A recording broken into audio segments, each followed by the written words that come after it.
सोसायटीतील सर्व आध्यात्मिक प्रेमी परमार्थ स्नेही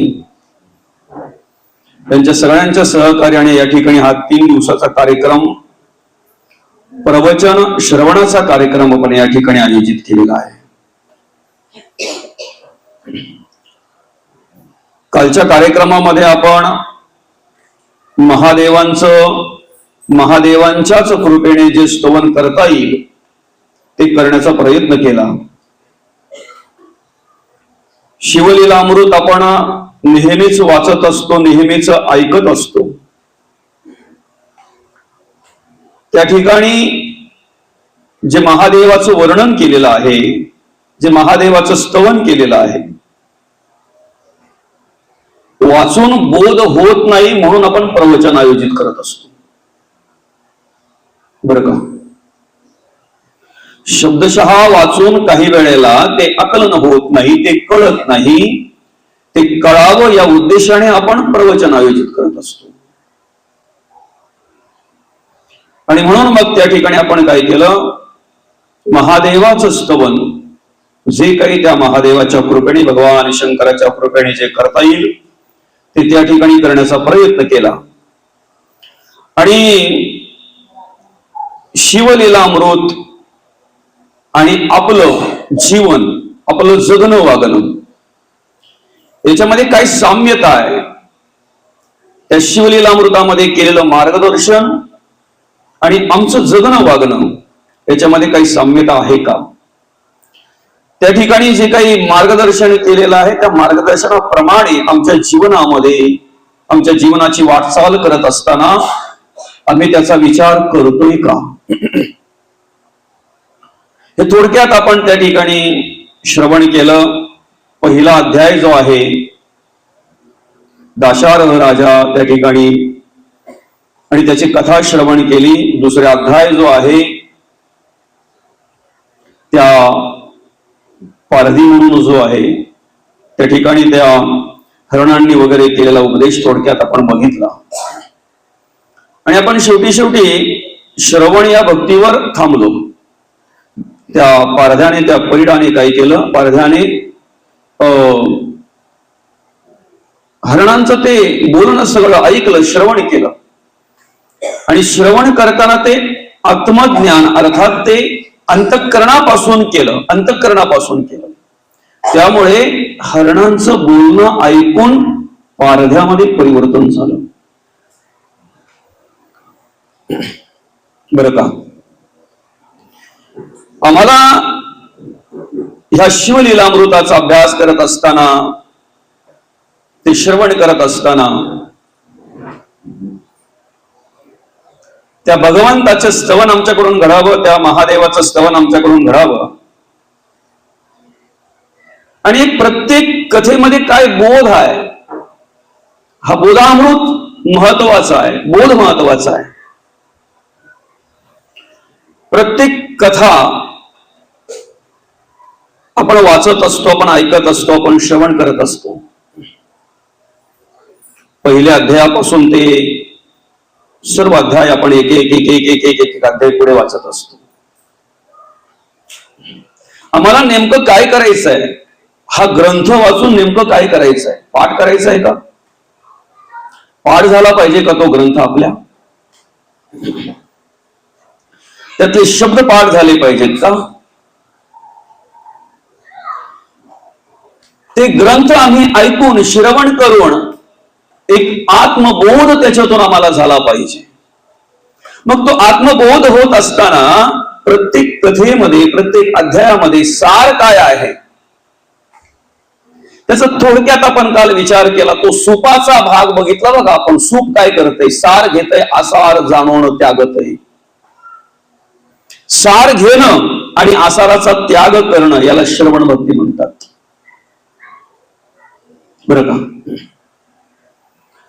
माऊली म्हणतात, मंथुनी नवनीता तैसे घे अनंता, वाया मला तुमच्याकडून ऐकायचंय, वाया हेच मला पाहिजे। 4 लिटर दूध पिऊन तेच मिळणार आहे आणि 2 चमचे तूप खाऊन तेच मिळणार आहे. बरं का? समजतोय ना? मंथुनी नवनीता तैसे घे अनंता, वया व्यर्थ कथा सांडी मार्ग. परमार्थाकडे आमचा पाहण्याचा दृष्टिकोन जो आहे ना, आध्यात्मिक क्षेत्राकडे पाहण्याचा जो आमचा दृष्टिकोन आहे ना, तो एक वेगळ्या प्रकारचा आहे. वेगळ्या प्रकारचा आहे. आणि म्हणून काय झालंय माहितीये का, आमच्या जीवन चरित्रावर सांगणारे जे महाराज आहेत, बरं का, अध्यात्म, परमार्थ आणि आमचं जीवन चरित्रच, संतांचे विचार, भगवंताचं स्तवन, बरं का, त्या ठिकाणी फारशी गर्दी अशी पाहायला मिळत नाही. पण मनोरंजन जर असेल ना, असं जरासं वेगळं काहीतरी असेल ना, चमचमीत, आमच्या मनाला आवडतं ते चमचमीत, तमाशाची माणसं पण तिथे जातात. तमाशाची माणसं म्हणजे समजतंय ना, ज्यांना तमाशा आवडतो ना, ज्यांना नाच गाणं आवडतंय ना, जे त्या गोष्टींचे मनोरंजनाचे आसक्ती आहेत ना, ते सुद्धा त्या ठिकाणी जात असतात. भगवंताला आवडत नाही ते, बरं का. आम्ही आमच्या मनाचे चोचले पुरवत असतो. आम्ही आमच्या मनाप्रमाणे त्या ठिकाणी कार्य करत असतो. देवाला स्तवन आवडत असते. देवाला स्तवन आवडत आहे. ते स्तवन तुम्ही तुमच्या बुद्धीप्रमाणे करा,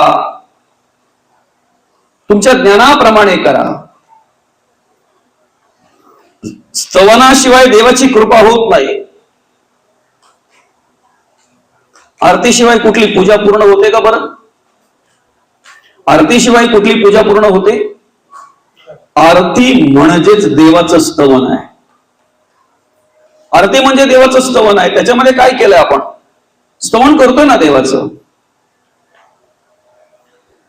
नारद मुनी भगवंतांना विचारतायत, देवा तुम्हाला जर शोधायचं असेल, पाहायचं असेल, तुमचं जर दर्शन घ्यायचं असेल, तर तुम्ही कुठे बरं दिसाल, कुठे बरं मला दर्शन द्याल? भगवंत म्हणतात ना, हम वसामी वैकुंठीना योगी अमृदेव मद्भक्त यत्र गायन्ति तत्र तिष्ठोतमी नारदा. नाही वैकुंठीच्या ठाई, नाही योगियांच्या हृदयी, माझे भक्त गाती ठाई ठाई, तेथे मी तिष्ठतो नारदा. नामदेव कीर्तन करी, पुढे देव नाचे पांडुरंग. भगवंत तिष्ठत उभे असतात ज्या ठिकाणी त्यांचे दास, त्यांचे शिष्य, त्यांचे भक्त अंतःकरणपूर्वक स्तवन करतात ना, त्या ठिकाणी भगवंत तिष्ठत उभे असतात. म्हणून परमार्थामध्ये अंतःकरणाला खूप महत्व आहे.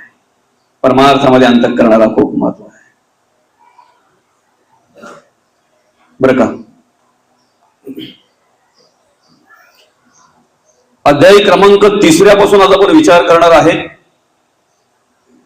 जी काही एक एक कथा आपल्याला अनुभवता येईल, पाहता येईल, त्याचा विचार करणार आहेत आपण. मित्रसह नावाचा राजा, बरं का, आणि त्या ठिकाणी तो कार्य करत होता. वेदशास्त्र संपन्न आहे राजा. राजा तेजस्वी आहे, बरं का. राजा ज्ञानी आहे. शिकारीची आवड आहे राजाला, बरं का. आतापर्यंत अनेक प्राण्या पक्ष्यांची शिकार केलेली आहे राजाने. अनेक प्राण्या पक्ष्यांची शिकार केलेली आहे.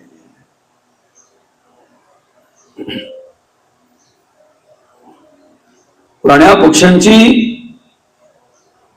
शिकार करणं, बरं का, काहींना छंद असतो, तो काहींना छंद असतो. काही त्याच्या विचाराप्रमाणे ते कार्य करत असतात, त्यांच्या बुद्धीप्रमाणे ते कार्य करत असतात. पण काही पूर्वी लोकांशी पाहायला मिळायची की फक्त यायची ती अशी खेड्यापाड्यावर, अरण्यामध्ये, जंगलामध्ये फिरायची, शिकार करायची, झालेली शिकार तिथेच त्यांना जे कोणी असतील त्यांच्या बरोबर ते आजूबाजूचे त्यांना देऊन टाकायचे आणि फक्त शिकार केली याचा आनंद असायचा त्यांना, बरं का. आम्हाला शिवलीला अमृत आणि एक एक अध्यायाचा, एक एक कथेचा अभ्यास करत असताना अंतर्मुख होऊन पाहायचं आहे. आम्हाला स्वतःलाही त्या ठिकाणी शोधायचं आहे, आम्हाला स्वतःलाही त्या ठिकाणी शोधायचं. आज जर पाहायला गेलं तर मनुष्य सगळ्या प्राण्या पक्ष्यांकडून खेळ करून घेतो. माकडाचा खेळ करणारा पाहिलाय ना आपण, नाही का? माकडाकडून खेळ करून घेतो तो. गारुडी बघा सापाकडून सुद्धा खेळ करून घेतो, नाही का?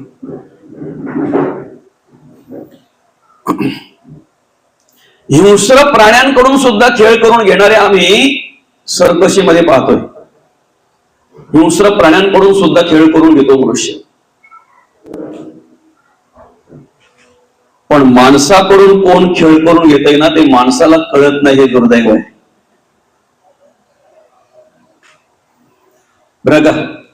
माणूस प्राण्या पक्ष्यांकडून खेळ करून घेतोय, माणसाकडून कोण खेळ करून घेतय ना हे माणसाला कळत नाही, हे दुर्दैव आहे.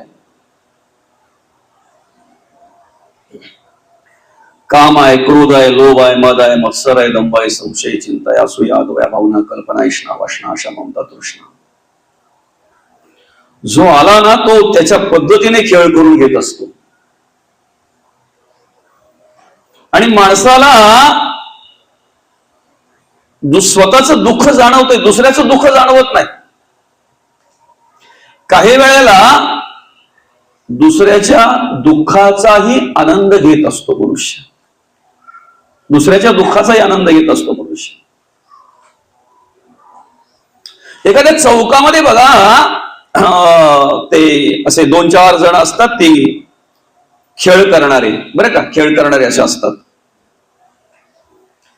ती माय मौली बिचारी ती ढोलकी वाजवत असते, बरं का. दोन्ही बाजूला असे 2 बांबू आणि त्यांना ते आडवे बांबू असे बांधलेले असतात सपोर्टसाठी. त्या दोन्ही बांबूंच्या मध्ये एक दोरी टांगलेली असते. बघितलाय का तो खेळ? हा, डोंबाऱ्याचा खेळ, बरं का. आणि मग त्या दोरीवरून ते लहान लेकरू बिचारा हातामध्ये काळी घेऊन चालत असतंय. बॅलन्स असतो तो त्या काळीवर डिफेंड असते, ते अवलंबून असते. बॅलन्स, तूल पकडायचं ते सगळं त्या ठिकाणी असतं. ज्या वेळेला ते लेकरू त्या दोरावरून चालतंय ना, त्यावेळेला पाहणारे टाळ्या वाजवत असतात. पण त्या लेकराची आई जी ढोलकी वाजवते ना, तिच्या जीवामध्ये धडकी भरलेली असते. काही ठिकाणी आम्हाला इतरांचं दुःखही त्याचा आम्ही सुख घेत असतो, आनंद घेत असतो, आम्हाला आनंद वाटत असतो. किती क्षुल्लक गोष्ट आहे ना, सहज आम्ही पाहतोय, सहज अनुभवतोय आणि सहज त्या गोष्टीचा आनंद घेतोय. पण आम्ही त्या ठिकाणी आनंद घेत असताना कधी विचार करत नाही की अरे, हे आनंद व्यक्त करण्यासारखं आहे का,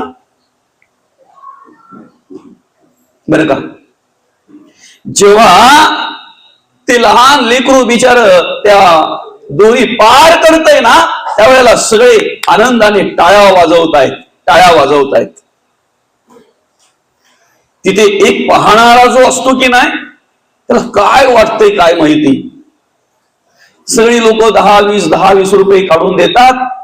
तो खिशातून 100 रुपये काढतो आणि त्या ढोलकी वाजवणाऱ्या माईच्या हातामध्ये जाऊन देतो आणि काय सांगतोय माहितीये का, मला पुन्हा एकदा हे दृश्य पाहायचं आहे, मला पुन्हा एकदा पाहायचं आहे.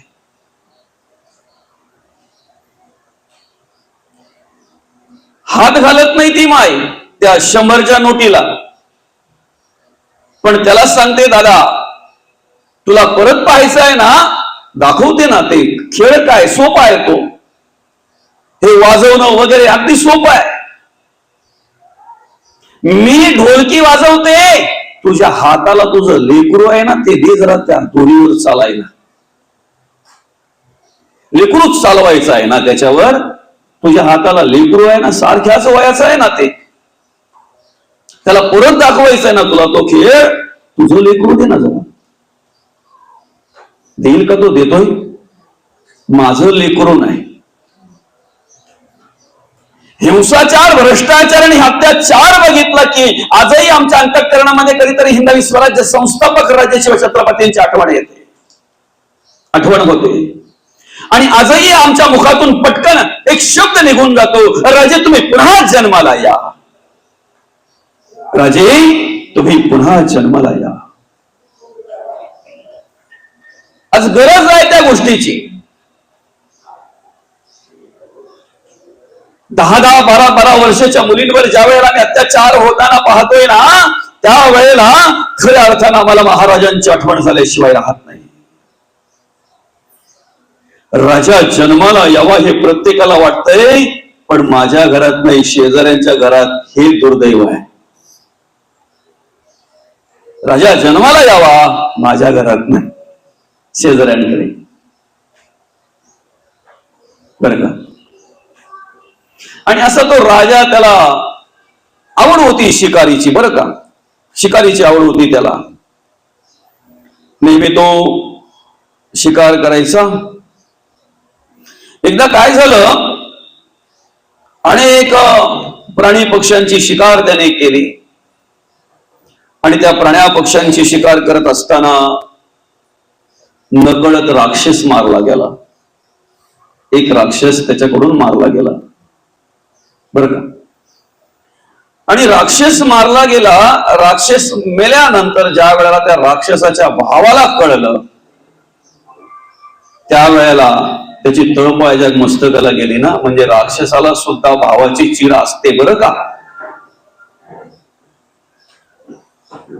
त्याला सुद्धा असं वाटलं की आपल्या भावाचा बदला घेतला पाहिजे. भावाचं जे मृत्यू झालाय की नाही, जो त्यांनी मारलाय की नाही, तर बदला घेतला पाहिजे त्याचा. आणि आजच नाही, तुम्ही 4 युगाचा निवाडा घ्या, 4 युगाचा. राक्षसांना जेव्हा जेव्हा काही करायचं असतंय ना, तेव्हा तेव्हा ते मूळ रूपात कधीच जात नाही, ते वेश बदलून जात असतात. आम्ही एक बोध घेतला पाहिजे त्या ठिकाणी, एक विचार केला पाहिजे, बरं का. वेश बदलल्याशिवाय त्यांना कार्यच करता येत नाही. रावण सुद्धा सीतामाईकडे गेला ना, कुठल्या वेशाने गेला बरं तो? साधू होऊन गेला नाही का. आणि साधू बघितल्याबरोबर माझ्या माय मौल्या, नाही का, तो कोण आहे, कसा आहे याचा विचार न करता साधू आहे. आतमध्ये बाधू आहे का? साधू आहे. म्हणून मग त्यावेळेला विचार केला माय मौलेने की माझ्या दारात आलेला आतापर्यंत कोणी विमुख गेलेला नाही, आणि हे तर साधू आहेत, साधूला कसं तसं पाठवायचं, बरं का. ड्रेस जरी बदलला ना, माणसाचा वेश जरी बदलला ना, वरून कपडे जरी बदलले ना माणसाचे, तरी माणसाची वृत्ती कधी बदलत नसते, वृत्ती कधी बदलत नाही. जर बदलले असते ना, तर 19 फेब्रुवारीला छत्रपती शिवाजी महाराजांचा वेश करणारे 20 फेब्रुवारीला व्यसनाधीन झालेले पाहायला मिळाले नसते. त्या मिरवणुकीमध्ये मावळे म्हणून त्या ठिकाणी त्या मिरवणुकीत सहभागी झालेले 20 फेब्रुवारीला नको ते व्यसन करताना आम्हाला पाहायला मिळाले नसते, दिसले नसते, जर रंग ड्रेस वेश करून जर आमच्यामध्ये बदल झाला असता तर, आम्ही जर ड्रेस वेश करून जर आमच्यात बदल झाला असता ना, साधूचा वेश केल्याबरोबर रावणाची बुद्धी बदलायला पाहिजे होती, त्याचे विचार बदलायला पाहिजे होते. नाही बदलले. बदलले का? नाही बदलले. वेश वरीवरी केला अंतरी दोष भरला, त्या दोषाच्या दहनाला आत्मज्ञान पाहिजे. सगळं दोष हरण करण्याचं सामर्थ्य ते आत्मज्ञानामध्ये आहे. काय म्हणतात भगवंत? ज्ञानाग्नी सर्व कर्माणी भस्मसात करू त्या योजना. भगवान श्रीकृष्ण त्या ठिकाणी अर्जुनाला उपदेश करत असताना, मार्गदर्शन करत असताना काय म्हणतात? ज्ञानाग्नी सर्व कर्माणी भस्मसात करू त्या अर्जुना. ते ज्ञान जर आम्हाला प्राप्त करून घ्यायचं आहे ना, तर आम्हाला काहीही येत नाही असं बसून श्रवण केलं पाहिजे. ज्ञानी म्हणून जर तुम्ही बसाल, ज्ञानी म्हणून जर श्रवणाला याल ना, तर तो अहंकार जागा होईल आणि अहंकार तुम्हाला ऐकू देणार नाही. अहंकार कधी ऐकू देत नाही. अहंकार कधी श्रवण होऊ देत नाही. बरं का? मला येतंय म्हटलं ना की विषय संपला. मला येतंय म्हटलं की विषय संपला. अहंकार एकदा निर्माण झाला ना की त्याला देवाची पण ओळख नसते. देवाची पण ओळख नसते.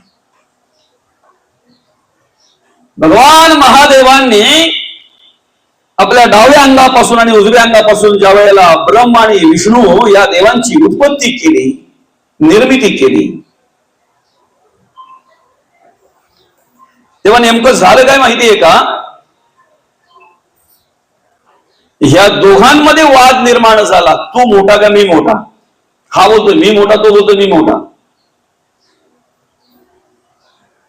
शिव महापुराणामध्ये ती कथा आलेली बरं का. भगवान महादेवांचं स्तवन करत असताना, भगवान महादेवांच्या सामर्थ्याची जाणीव करून देत असताना ती कथा आलेली आहे.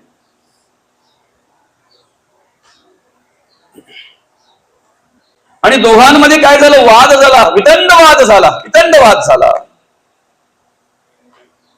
खरं तर दोघांपैकी कोणीच मोठा नाही. दोघांपैकी कोणीच मोठा नाही. पण हे दाखवण्यासाठी महादेवाने काय केलं? एक भल मोठासा स्तंभ रूपाने देव त्या ठिकाणी प्रगट झाले. एक स्तंभ असा, भला मोठा स्तंभ असा त्या ठिकाणी दोघांच्या मध्ये निर्माण झाला. आणि जसा तो स्तंभ निर्माण झाला ना, तसं दोघेही पाहायला लागले की ज्या अर्थी आपण काहीही न करता हा भला मोठा स्तंभ उभा राहिलेला आहे, त्या अर्थी नक्कीच आपल्यापेक्षा वेगळा कोणतरी आहे, आपला निर्माता कोणतरी आहे.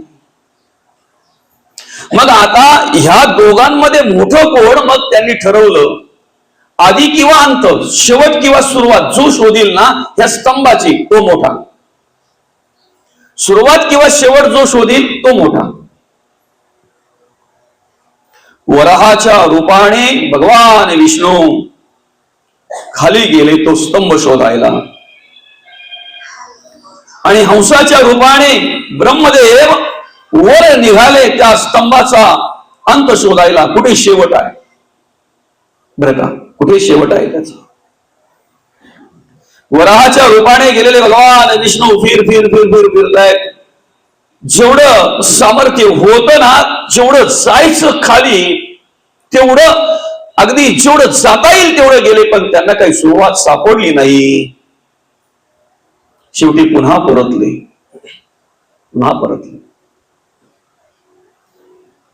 आणि इकडे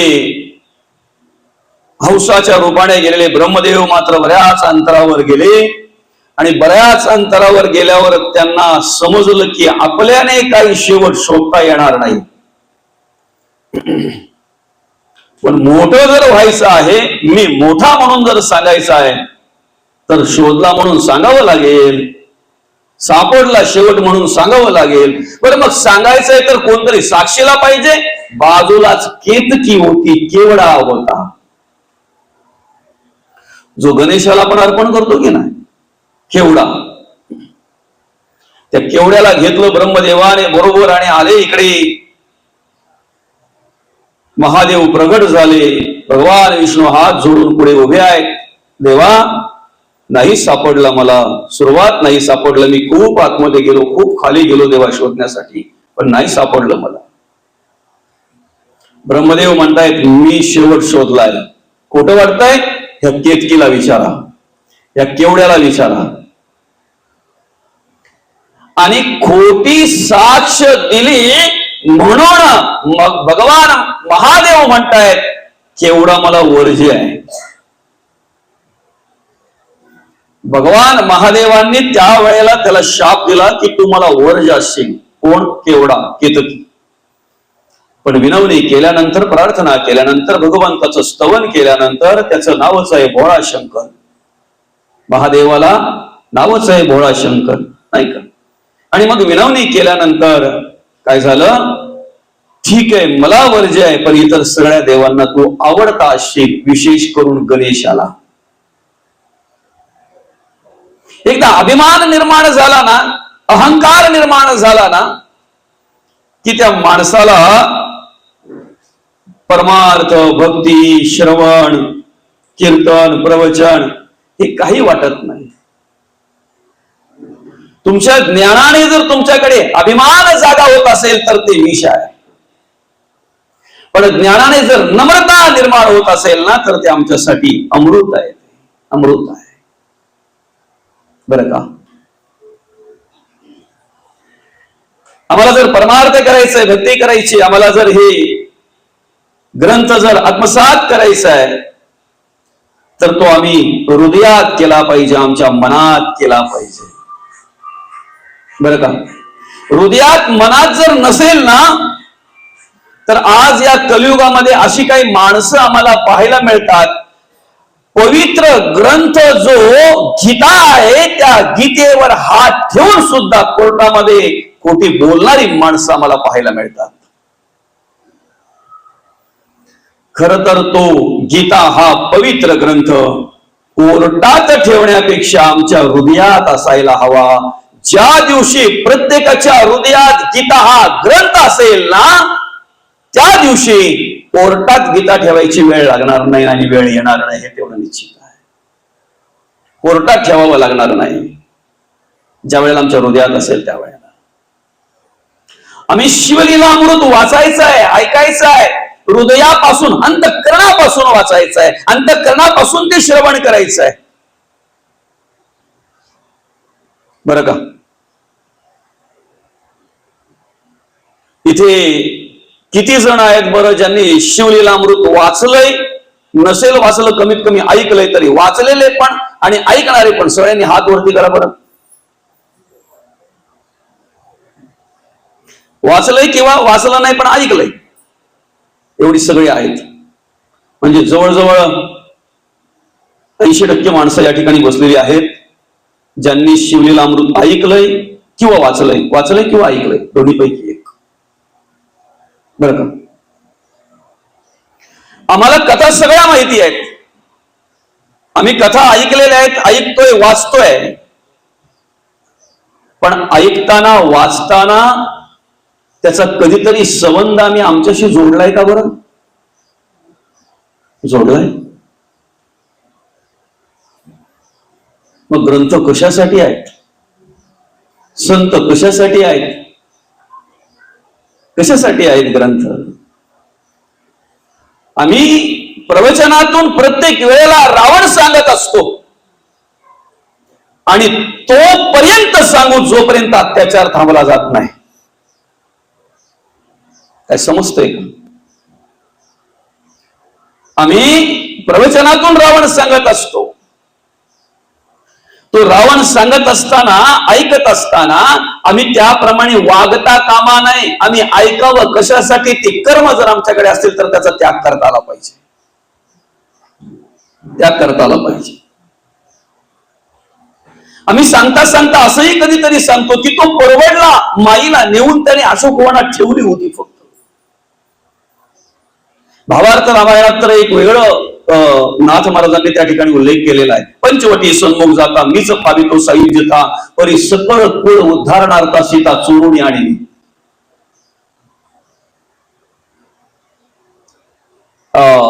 त्याचा विचारही आपण करू शकत नाही.